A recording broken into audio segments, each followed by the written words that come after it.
Bless the Lord, O my soul, bless it. Hi, thanks for tuning in to our daily inspiration. If there is one saint of our time who exhorted the faithful to turn in prayer to the angels, it was Saint Padre Pio.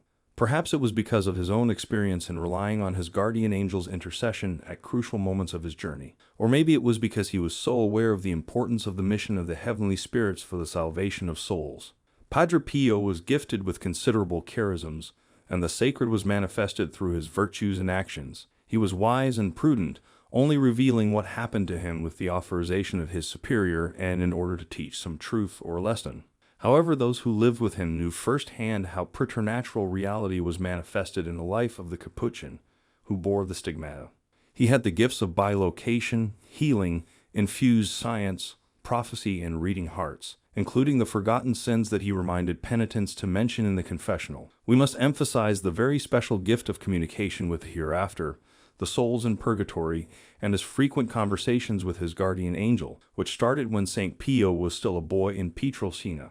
As if all the aforementioned gifts were not enough, the stigmata and transverberation marked the body and soul of the religious with the indelible stamp of the extraordinary.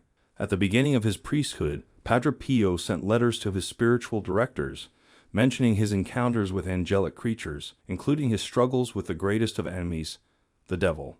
In one of these correspondences, he described in detail what was happening around him: visions of the celestial spirits, locutions, visits from the angels, especially his guardian angel, and his constant battle with the devil. The year 1918 was unforgettable for the Capuchin, and the facts are recorded in a letter to his spiritual director. On August 5th, Padre Pio experienced the painful phenomenon of the transverberation when a mysterious being, whom the saint referred to as a mysterious personage or hidden personage, appeared in front of him, piercing his chest with a very fine spear. This phenomenon, the transverberation, happens in the soul, which does not prevent it from also causing some bodily effects, such as a kind of stabbing pain. In the history of the Church, we can find some other saints who had experienced it, such as Saint Teresa. In the saint's mystical experience, a beautiful-looking angel appeared with a long golden dart with a kind of fire at the tip, which it stabbed into her heart and then withdrew. Padre Pio never revealed the identity of this personage, but the angelic creature would appear again days later to mark his body with the signs of the Passion. It was September 20th when the Capuchin was beginning his novena to Saint Michael the Archangel. As he stood in prayer in the church, a creature similar to the one in the event of the transverberation appeared to him. As he recounted in a letter to his superior, the Franciscan explained that the creature appeared with its hands, feet, and right side dripping blood. When he disappeared, Padre Pio found himself with wounds in the same places, a situation which caused him to lose a lot of blood. Saint Pio was very devoted to the angels, especially Saint Michael. Because San Giovanni Rotondo was located about 15 miles from the shrine and grotto of Monte Sant'Angelo, the Capuchin often urged pilgrims to extend their spiritual journey to the famous site of the Saint Michael's apparition. He would say, "Go to the grotto to greet Saint Michael." Scholars believe that the mysterious personage, whose name had never been revealed, was none other than Saint Michael himself.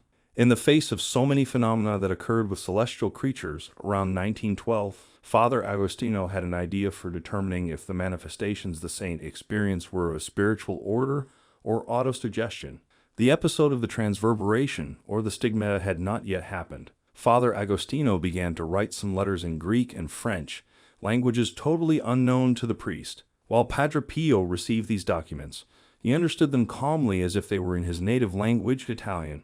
Some people witnessed the prodigious fact, and when asked by his confessor, Padre Pio answered, "You know, my guardian angel explained everything to me." In one of his letters to his confessor, Father Agostino, Padre Pio explained more about how he understood these letters. "The heavenly personages do not cease to visit me and make me taste the intoxication of the blessed. And if the mission of guardian angels is great, my mission is even greater, because it must also act as a teacher in the explanation of other languages." We cannot fail to mention that, besides the special help with translations that the angels gave Padre Pio, sensational phenomena were present when the saint was helped by his angel in the face of the devil's assaults. There are countless stories and testimonies of the action of heavenly creatures in Padre Pio's trajectory. The active participation of angels in his life may be linked to the fact that Padre Pio was the first stigmatized priest in the history of the Church, who consequently needed special protection from heaven. Well then, that is all for the video this time. Thank you so much for taking the time to watch this video and to be here with us. Until the next time, stay safe, stay healthy, and God be with you.